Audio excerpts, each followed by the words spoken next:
지금 창세기 전체에서 가장 핵심적인 그 장은 12장이라고 그랬어요. 12장.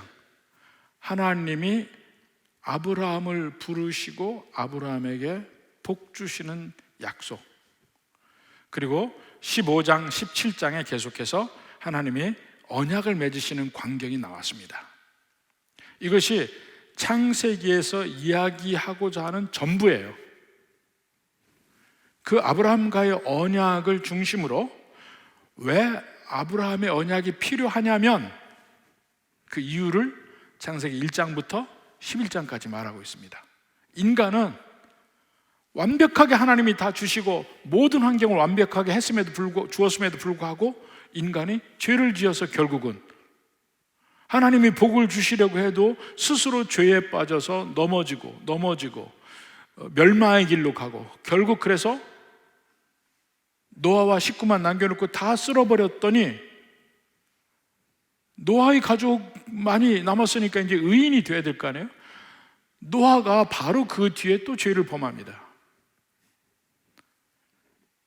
그래서 결국 홍수 이후에도 결국 바벨탑까지 가요. 인간에게는 전혀 뭔가 바랄 수가 없다.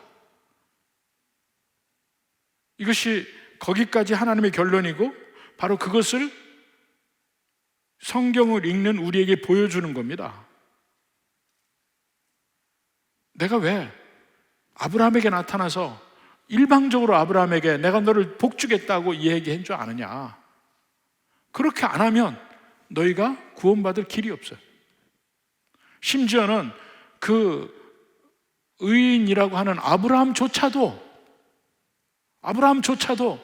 계속해서 하나님의 복에서 떠나려고, 그러니까 마치 아담이 에덴 동산에서 쫓겨날 구실을 만드는 것처럼 하나님의 언약도 무효화시킬 일을 축복받아야 되는 아브라함 자신이 행하고 있어요. 자신이. 그것이 제일 먼저 애굽에서 사라를 누이라고 팔아먹은 일이에요. 그 이후에도 계속해서 하나님을 향한 믿음이 그는 떨어지고 했어요. 그때마다 하나님이 나타나시죠. 그래서 다시 힘을 북돋아 주시고 그 아브라함의 믿음을 다시 일으켜 세워서 여기까지 오게 됩니다.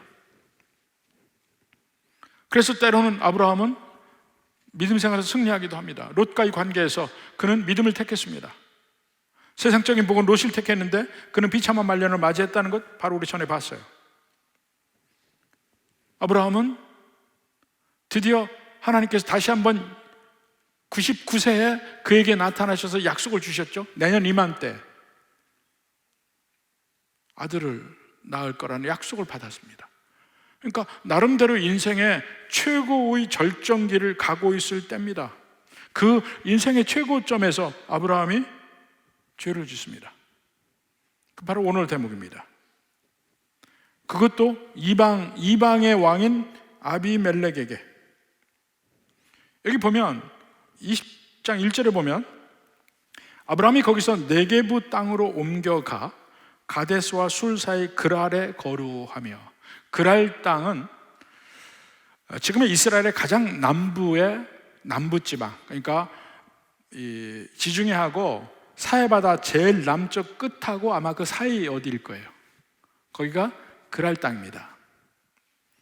그러니까 그 사해바다 밑쪽에 그 출애굽 때 마지막에 왔었던 가데스 바네아라는 곳이 있죠. 거기가 가데스예요. 남방 땅입니다. 근데 거긴 이스라엘하고 이집트하고 국경인데 아무것도 없어요. 그냥 벌판이에요.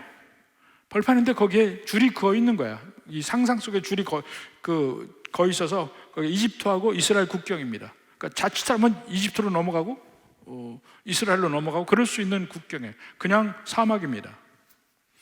근데 그쪽에 그랄 땅에 거할 때 이야기입니다. 자, 그랄에 있는데 거기서 이제 일어난 일입니다. 2절에 먼저 봅시다. 그의 아내 사라를 자기 누이라 하였으므로 그랄 왕 아비멜렉이 사람을 보내어 사라를 데려갔더니, 나이도 상당히 많을 텐데, 그러니까 참 모르겠습니다. 나이도 상당히 많을 텐데 그 미모의 사라를 데려갔다는 얘기입니다. 여기서 아브라함이 자기 아내인 사라를 동생이라고 속입니다. 그러니까 아비멜렉은 데려갔죠. 근데 생각해 보면 제일 먼저 하나님이 아브라함을 부르실 때, 75세에 부르실 때 창세기 12장에 이미 애굽에서 똑같은 일을 했지 않습니까? 그리고 그 이후에 지금 99세까지니까 거의 24년, 5년이 흘렀잖아요. 그 기간 동안에 하나님이 아브라함을 세우시고 다시 믿음을 세우시고 했는데도 처음에 시작할 때 지었던 죄를 마지막에 24년 뒤에 똑같은 죄를 지어요. 뭘 얘기합니까?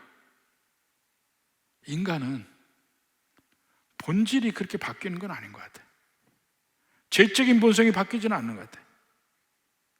우리가 신앙으로 눌러서 그렇지.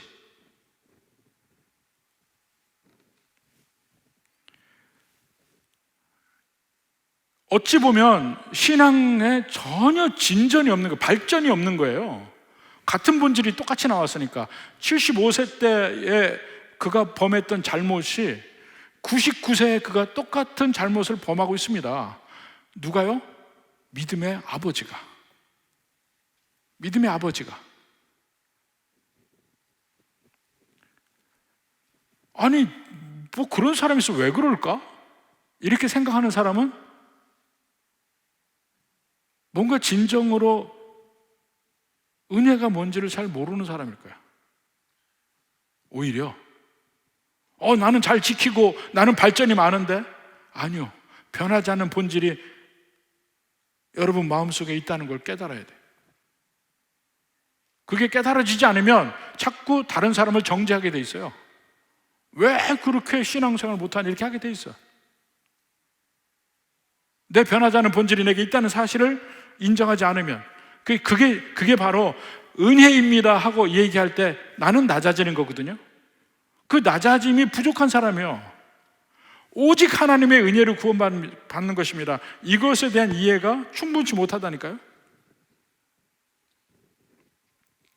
우리는 신앙생활을 한다고 하면서도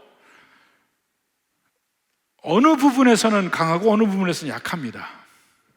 사람마다 다 특징이 있어요. 누구는 오래 참는 거 강한 사람이 있고, 누구는 여러 가지 하나님 앞에 지혜가 있고, 뭔가 일처리해 가는 지혜가 있고, 누구는 사람들을 참 잘 따뜻하게 서로 아우르는 재주가 있고, 이것이 신약성경에 보면 나름대로 은사라고까지 얘기하잖아요. 은사라고까지. 누구는 잘 가르치고, 누구는 열심히 섬기는데 재주가 있고, 다 다릅니다. 근데 그런 은사적인 면에서 다른 것처럼 약한 면도 다 달라요. 열심히 잘 섬기는데 헌금에서는 약한 사람이 있어요. 헌금만은 확실히 하는데 다른 헌신에서도 약한 사람이 있어요. 다 약한 부분이 틀리고 또 죄에 노출된 취약한 측면이 다 틀립니다. 누구는 지나치게 명예를 귀중하게 생각하다 보니까 쉽사리 상처받기도 하고, 각자 다 이런 면이 다릅니다. 그래서 이것이 예수님을 믿은 이후에도 끊임없이 그런 면들이 우리를 괴롭힙니다. 거기서 넘어지고 지금 아브라함이 똑같은 곳으로 또 넘어지잖아요. 그 품성이 그런 거예요. 어느 면에서는 어쩌면 두려움이 많은 사람일 수도 있어요. 다른 사람들은 그런 면에서 강하고 별거 아니라고 생각하는 거예요. 유달리 내게는 약한 부분이 있다니까요. 근데 서로가 그것을 인정해주고, 그것을 보듬어주고, 그것을 감싸주고, 그것을 지탱해주고 하는 것이 교회에서 서로 해야 될 일이에요. 그거 가지고 나는 잘하는데 쟤는 왜 못하냐 이렇게 찍지 말고 보듬어줘야 된다니까. 왜냐하면 저 사람의 강점을 나는 또 약한 게 있으니까 서로 간에 그렇게 해서 지어져 가는 것이 교회입니다. 약한 점을 보완해주고 하면서 지어져 가는 거예요. 그 약한 부분이 뭐냐면, 이 부분은 내가 정말 원하는 건데 그 부분에 대해서 하나님을 못 믿어요. 하나님을 못 믿어요. 기어코 이건 내가 원하는 건데 하나님을 못 믿어요. 그래서 그 부분에 대해서는 조금 타협을 해. 조금 타협을 해. 지금 아브라함도 하나님이 얼마나 많이 물질적으로도 주셨습니까? 함께 하시고 다 알면서도 그 항상 나그네로 살면서 그 땅 사람들에 대한 두려움에서는 벗어나지 못하는 거예요.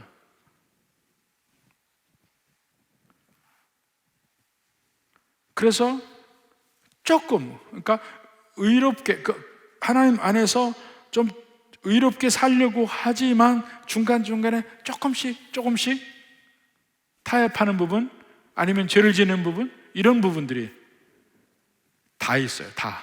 한 사람도 빠짐없이 다 있습니다. 아브라함처럼 이렇게 거짓으로 하는 것은 어떤 특정한 상황이 되면 내가 원하는 방향으로 이끌려고 살짝 거기다가 과장도 섞고 거짓도 섞고 또 바르게 정보를 줘야 될 것도 싹 감추기도 하고 이러면서 오도를 합니다. 사람들에게 굳이 다 밝히기 싫어서 대충 넘어가기도 하고, 괜히 들춰서 좋을 게 없다 생각해서 덮기도 하고, 이런 겁니다. 그러다가 난리가 난 거죠. 그러다 난리가 났어요. 그랄 왕 아비멜렉이 사람을 보내어 사라를 데려갔다. 이 아비멜렉은, 여기도 아비멜렉이 나오죠. 나중에 그 아들인 이삭에게도 아비멜렉이 나와요. 근데 그 기간이 상당히 많은 한 30년, 40년의 세월의 차이가 있습니다. 근데 똑같이 아비멜렉이 나옵니다. 그래서 이 아비멜렉은 사람의 이름이 아니고 그 지방의 왕의 타이틀일 거라고 생각을 합니다. 왜냐하면 아비멜렉이라는 그 자체가, 아비는 무슨 뜻입니까? 아버지란 말이에요. 히브리어로 아비는 아버지란 말입니다. 멜렉은 왕이란 말이에요. 원래 히브리어로 아브가 아버지란 말이에요. 아비 하면 my father, 나의 아버지란 말이에요. 나의 아버지는 왕이다, 이런 뜻이에요. 아비멜렉이 나의 아버지는 왕이다. 그럼 자기도 왕이라는 거예요. 그래서 아비멜렉은 마치 이 애굽에서 바로라는 타이틀이, 파라오가 타이틀이잖아요. 왕의 타이틀. 로마에서도 원래 시저는 한 개인의 이름이었잖아요. 근데 그 이후로는 타이틀이 됩니다. 모든 왕들 앞에 시저라고 붙여요. 우리 성경에는 케사르라고 읽으니까 가이사라고 표현이 되어 있지만 영어적 발음으로는 시저예요. 그러니까 타이틀이 계속, 왕이 바뀌어도 그 타이틀은 계속 가요. 아비멜렉이 그럴 거라고 생각을 합니다. 거기에 왕 아비멜렉, 그러니까 그랄 왕 아비멜렉이, 그러니까 개인적 이름이 아니고 타이틀일 거라고 생각합니다. 사람을 보내서 사라를 취했습니다. 자, 아비멜렉 잘못 아무도 없어요. 아무것도 없습니다. 그럼 누이라 하니까 데려간 거야. 왕은 취할 수도 있으니까. 근데 거기에서 하나님이 개입을 합니다. 개입을 하는 이유가 뭡니까? 하나님은 아브라함과 언약을 맺고, 일방적 언약, 내가 너를 복주리라고 얘기했거든. 너와 네 자손에게 복주리라. 네 자손이 땅의 티끌 같을 것이요 밤하늘의 별과 같을 것이다. 그리고 그 약속은 너와 사라에게서 난 자식을 통해 이루어질 거라. 거기까지 다 얘기했어요. 그런데 사라가 팔려간 거야. 거기에서 하나님이 개입을 합니다. 자, 보십시오. 3절에 그 밤에 하나님이 아비멜렉에게 현몽하시고 그에게 이르시되 내가 데려간 이 여인으로 말미암아 내가 죽으리니 그는 남편이 있는 여자임이라. 하나님이 아비멜렉에게 협박하고 있어요. 너 죽어. 여자 돌려놓지 않으면 너 죽어. 아비멜렉이 항변합니다. 아니 무슨 소리입니까? 누이라고 해서 난 데려왔고 난 아무런 잘못도 없는데요 하고 항변을 합니다. 4절 5절에 주여 주께서 의로운 백성도 멸하시나이까? 4절에 그가 나에게 이는 내 누이라고 하지 않았나이까? 그 여인도 그는 내 오라비라 하여 싸우니 나는 온전한 마음과 깨끗한 손으로 이렇게 하였나이다. 맞죠? 근데 하나님이 그 다음에 얘기합니다. 하나님이 꿈에 또 그에게 이르시되 내가 온전한 마음으로 이렇게 한 줄을 나도 알았으므로 너를 막아.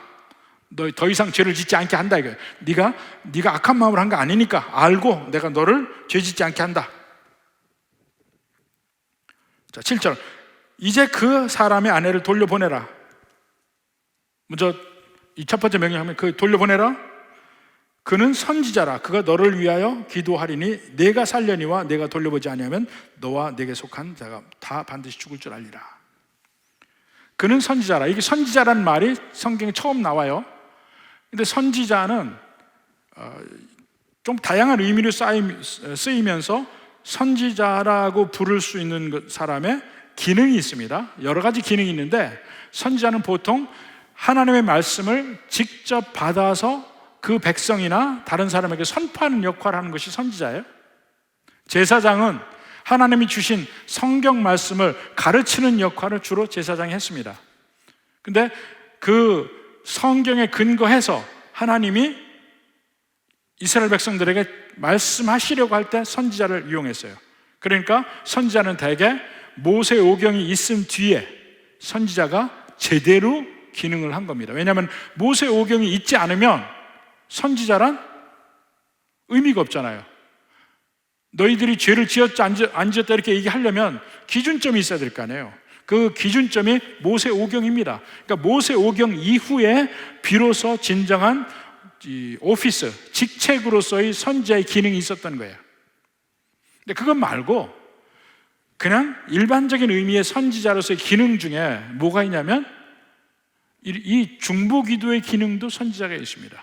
제사장도 중보기도의 기능이 있지만 제사장은 좀 더 공식적인 예배 석상에서 성전이나 성막에서 제사장이 들어가서 백성을 대표해서 하나님께 기도드리는 중보가 있습니다. 지금 예수님이 하나님 앞에서 드리는 중보기도가 바로 그런 기도예요. 대제사장으로서의 기도. 선지자는 그런 공식적인 예배 현장이 아니고 일반적인 백성과의 접촉 속에서 중보기도를 할 수 있습니다. 바로 그런 면을 하는 거예요. 그는 선지자라.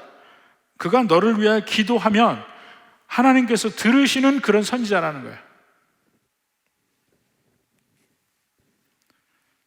그러니까 아비멜렉이 해야 될 건 두 가지죠. 사라를 돌려보내야 되고 또 하나는 아비멜렉에게 기도해달라고 간청을 해야 돼. 일부러 하나님이 그렇게 갑과 을의 자리를 만들어 놓으신 거예요. 이렇게 갑과 을의 자리를 이렇게 만들어 놓지 않으면 원래 사회적 관계에서는 누가 갑입니까? 아비멜렉이 갑이죠. 아브라함은 그냥 거류민에 불과해요. 나그네 거류민에 불과합니다. 잠시 그랄 땅에 얹혀 사는 사람, 그랄 땅에서 나가라 하면 나갈 수밖에 없는 그러한 외국인이에요. 근데 그가 기도하지 않으면 네가 죽는다 딱 이렇게 해놓으니까 갑자기 가불관계가 바뀌어요. 아브라함이 힘이 생기고 아비멜렉이 빌어야 돼, 간청을 해야 되는 입장으로 바뀌는 거예요. 보면 근데 그냥 순전히 우리 인간적인 관점에서 따져보면요, 아비멜렉은 잘못한 거 하나도 없어요. 아브라함이 속여서 꿰매 빠진 것밖에 없어요. 근데 저기 볼 때마다 하나님 참 불공평하시다, 그렇게 안 느낍니까? 하나님 정말 불공평하세요. 여러분, 하나님 앞에 기도할 때 그런 기도 안 합니까? 하나님, 이건 너무 불공평해요. 근데 저는 거꾸로 생각합니다. 하나님 만약 공평했으면 여러분 이 자리에 못 있어요. 하나님이 공평했으면 여러분이 이 자리에 못 있다니까요.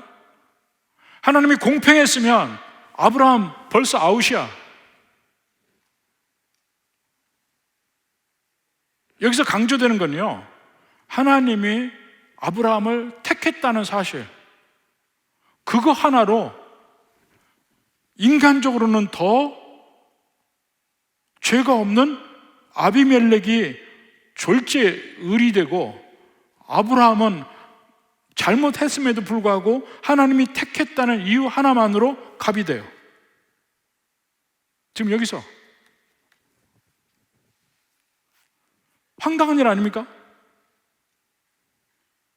이게 하나님의 선택이라는 거예요. 하나님의 선택. 예수 믿는 사람들은 하나님이 택한 사람이야.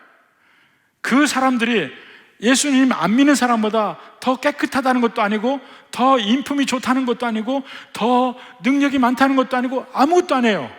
그냥 하나님이 택한 사람이야. 왜 택했나요? 그건 진짜 몰라요. 그건 몰라. 그냥 하나님이 택한 사람이라는 걸 알 뿐이에요. 그리고 택했다는 거에 대해서 감사할 따름이에요.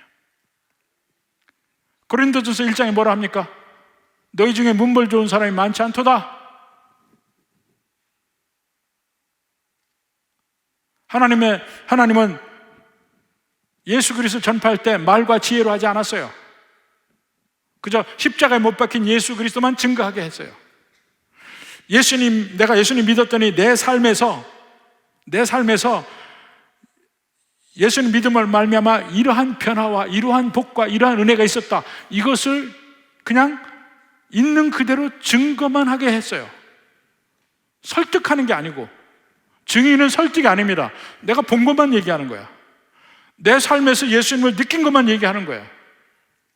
그거는 어렵지 않잖아요. 전도할 때 자꾸 상대편을 내 말과 지혜로 설득하려고 하니까 안 되는 거야. 예수님 믿고, 그러니까 참 통쾌한 말이 뭐냐면요, 막 뭐라 하잖아요. 신라 시대 사람은 어떻게 됐습니까? 물어요. 다른 건 모르겠고 내게 역사하신 예수님은 나는 알아. 다른 건 모르겠어. 신라 시대라면 지옥 가는 천국까지 난 몰라. 내게 역사한 예수님은 나는 알아. 그게 전도입니다. 왜 하나님이 나를 사랑하시는지 몰라요. 근데 내가 사랑받을 자격이 없는데 하나님이 나를 사랑하셨어요. 그 고백이에요. 지금 아브라함 보세요. 아비멜렉 보세요. 둘이 비교해봐요. 아비멜렉이 훨씬 낫다니까요. 근데 하나님은 아브라함에게 약속하시고 그 약속을 지키려고 아브라함이 잘못했는데도 아브라함 편들고 있어요.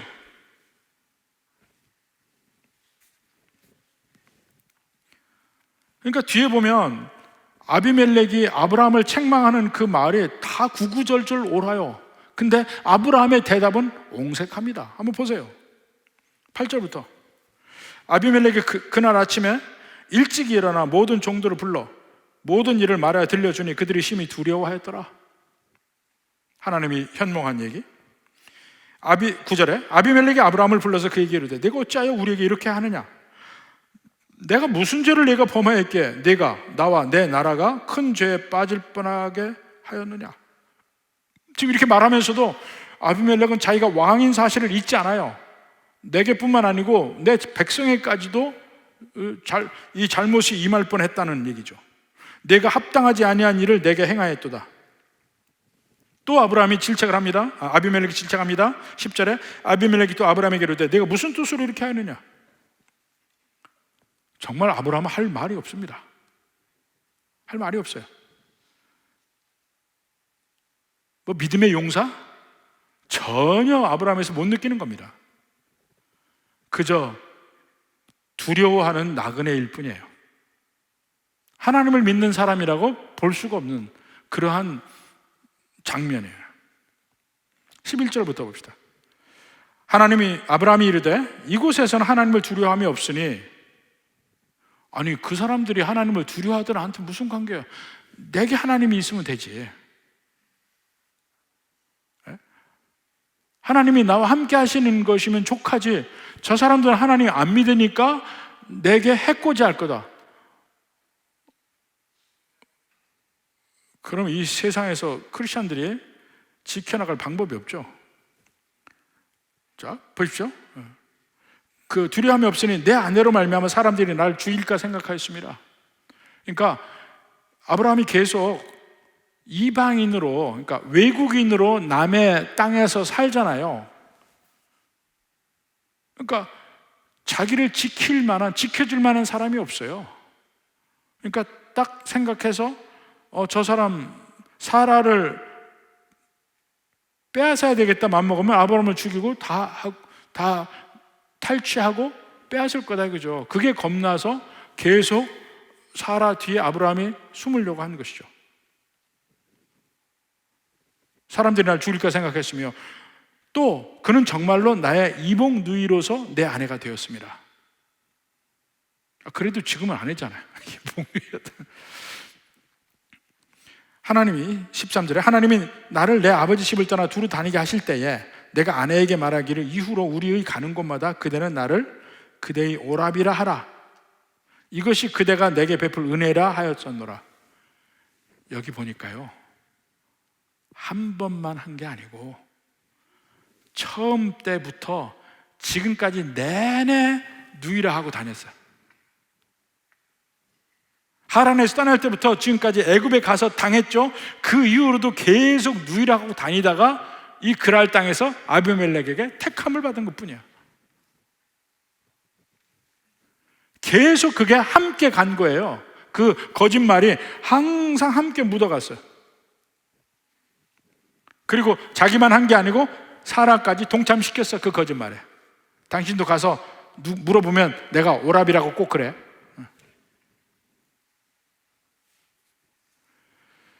그걸 들었을 때 아비멜렉에게 아브라함이 어떻게 비춰졌을까요? 또 아브라함이 믿는 하나님이 아비멜렉에게 어떻게 비춰졌을까요? 적어도 아브라함이 그 하나님의 능력은 믿지 않는 거예요. 하나님이 이들 앞에서 나를 지켜주지 못할 것 같으니까 자기가 거짓말해서 살려고 한 거 아니에요. 신앙이 없다니까요. 아브라함이 믿음이 없어요.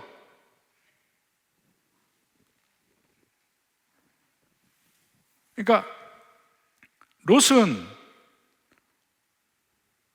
결국 아브라함을 떠난 뒤로 계속 소돔으로 갔다가 소돔에서 포로로 잡혀가는 그런 험악한 일을 당하고도 다시 또 소돔 들어가 살다가 천사가 끌고 나와서 겨우 살고 나중에 동굴에 들어가서 비참하게 살고, 아브라함은 하나님이 중간중간 하나님이 나타나셔가지고 다시 믿음으로 살면서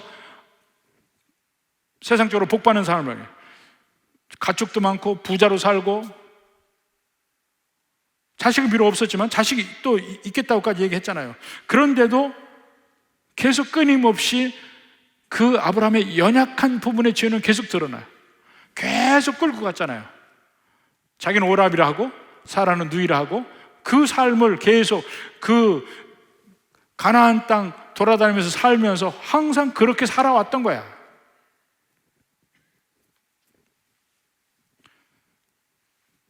어떠한 방식으로든지 롯도 그렇고 아브라함도 그렇고 그들이 하나님을 믿을 때 그 하나님을 믿는 믿음의 능력이 그들의 삶에서는 안 나타났던 거야. 그 이방 사람들에게. 근데 그럼에도 불구하고 하나님은 아브라함을 살리고 아브라함 편을 듭니다. 뭐 때문에요? 아브라함을 택했기 때문에. 아브라함을 택했기 때문에 아브라함 편을 들어요. 자, 그러니까 그 결과들이 나옵니다. 14절부터 봅시다. 아비멜렉이 양과 소와 종들을 이끌고 아브라함에게 주고, 많은 걸 받았죠. 또 애굽에서 받을 때하고 똑같아. 애굽에 가서도 결국 잘못의 시작은 아브라함이 했는데 결국 마지막에 아브라함에게 훨씬 많은 세상적 이익이 들어왔어요. 하나님 때문에. 그의 아내 사라도 그에게 돌려보냈죠. 아브라함에게 이르되 내 땅이 내 앞에 있으니 내가 보기에 좋은 대로 거주하라. 이거는 요새식으로 얘기하면요, 영주권 받은 거예요. 영주권. 제가 미국에서 살면서 영주권을 받았었거든요. 근데 한국 사람들이 미국에서 살면서 미국에 살며 영주권 받기 전과 후는 엄청나게 틀립니다. 영주권 받기 전에는요, 거기서 돈 벌 수가 없어요. 학생 비자 가지고는 돈을 벌 수가 없습니다. 불법이에요. 그러니까 불법 취업을 해서 먹고 살아야 돼.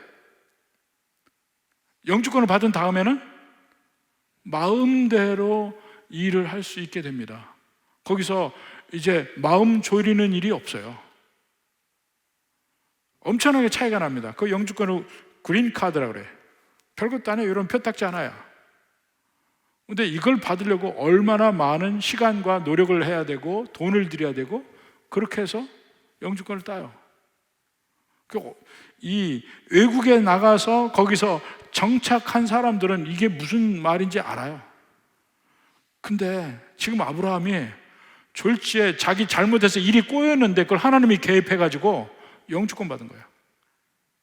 그 땅에서 마음대로 살아라. 살 권리를 받은 겁니다. 이 이방 땅에서. 내가 보기에 좋은 대로 거주하라. 그리고 사라에게 이르되 내가 은 1,000개를 내 오라백에 주어서 그것으로 너와 함께한 여러 사람 앞에 내 수치를 가리게 하였노니.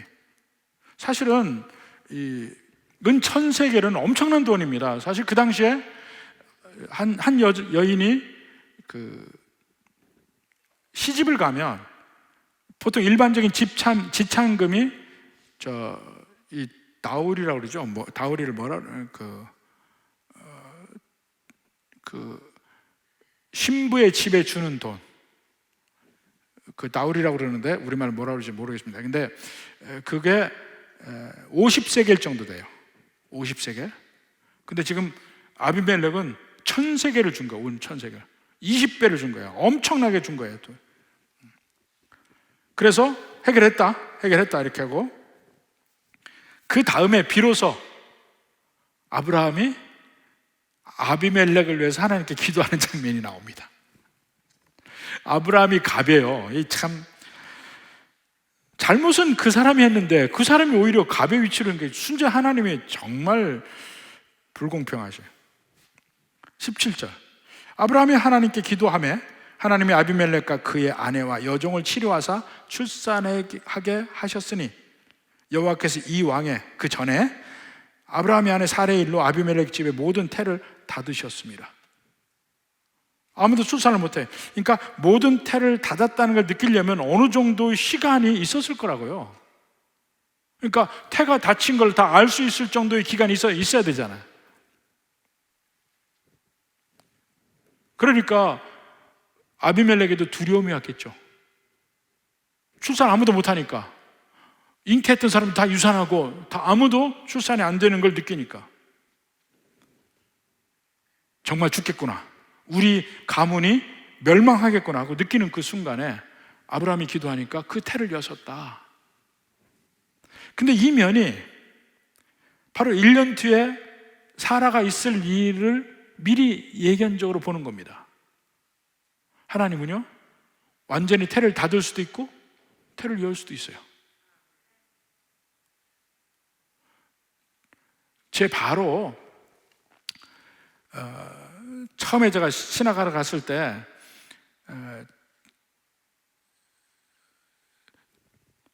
저를 그 필라델피아로 이끌고 간 목사님이 다른 한 분하고 같이 먼저 동역을 하고 있었어요. 거기에 제가 껴서 셋이 같이 일을 했는데, 그 두 번째 분이 어떤 사람이냐면 저하고 같이 대학교에서 공부하던 1년 선배예요.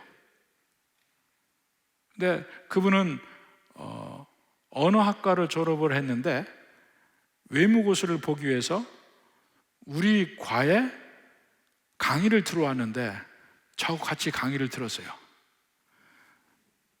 그분은 외무고시를 합격해서 대사로 아프리카 가 있다가 하나님의 부르심을 받고 신학교로 온 사람이에요. 근데 아프리카 가 있으면서 하도 말라리아 때문에, 말라리아 걸려서 약 먹고 키니네라는 약을 먹어요. 그 약이 너무 독해서 그 사모님이 불임이 됐어요. 마흔이 넘을 때까지 불임이었어요. 계속 우리가 만나서도 같이 기도하고 했는데 안 됐어요. 근데 다 신학교 졸업하고 목회 현장에 나가는데 갑자기 임신이 된 거야. 완전히 포기를 했는데 그 다음에 임신이 된 거야. 그때는요, 불임 치료 이런 거 없었어요. 그 당시만 해도. 그게 85년 이때 때니까. 근데 임신이 됐어요. 하나만 됐나? 아마 셋인가 났을까, 연달아서. 한 10년 이상, 12년인가를 아이가 없었다가 갑자기 애가 생기면서 줄줄이 났어. 야, 하나님 참 신기하시다. 태를 닫기도 하시고 열기도 하시는 하나님. 근데 태를 닫았다가 여는 장면이 나왔잖아요. 그러니까 사라의 태도 닫혀 있었지만 얼마든지 나이와 관계없이 열 수 있는 하나님, 엘샤다이, 전능하신 하나님. 그게 계속 보이는 거예요. 그렇게 해서 이제 그 아비멜렉의 문제가 풀리는데, 여기서 볼 때 하나님은 어떤 하나님입니까? 하나님은요, 하나님이 택하신 백성은 버리지 않아요. 심지어는 택한 백성들이 다 죄를 지어요.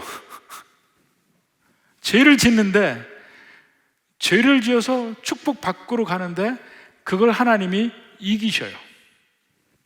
그 뒤도 계속 나오는데 하나님이 그 죄를 이기시고 복 주셔요.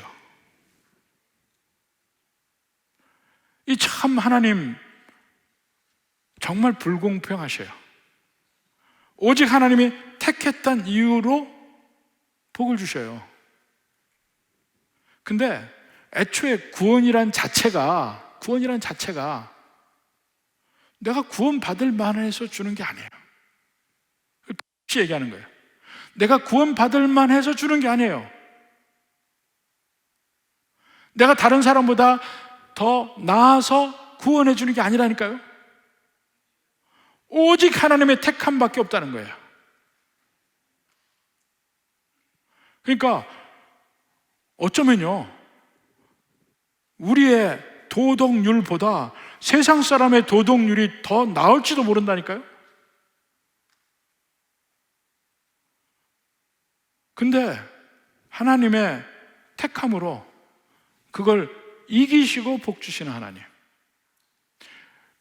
그걸 감사해서 그 다음에 그 하나님의 뜻을 내가 새기고 그 안에서 잘 살아보려고 하는 것이죠.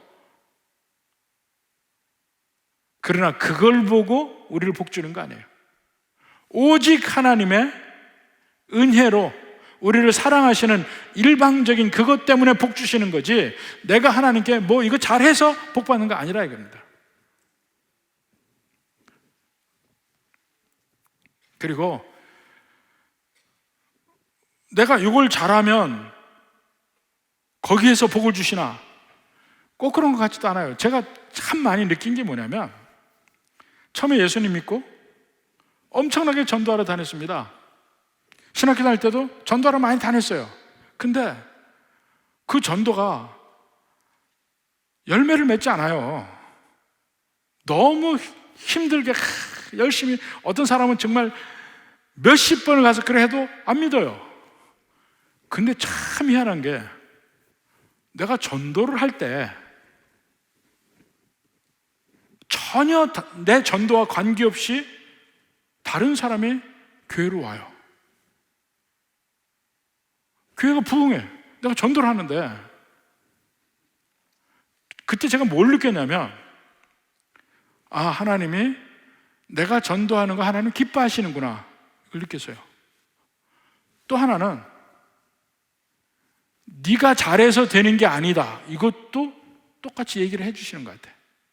네가 잘해서 되는 게 아니라. 저는 뭐 전도 많이 한 분이, 나는 이제까지 뭐 1,000 몇백 명 전도했습니다. 나 그런 소리 진짜 싫어해요. 네가 잘해서 된 거 아니다. 그게 자기 훈장이 돼서는 안 되잖아요. 여러분, 제가 이제까지 우리 교회에서 제가 심호하는 동안에 여러분 그래프 붙이고 경쟁시키는 거 본 적 있어요? 저 한 번도 그런 본 적이 없습니다. 그러면 더 훨씬 활기가 있을 거는 같아. 그래프 붙여서 경쟁 안 시켰어요. 1교구는 지금 몇 명 했습니다. 2교구 몇 명 했습니다. 이걸 해본 적이 없습니다.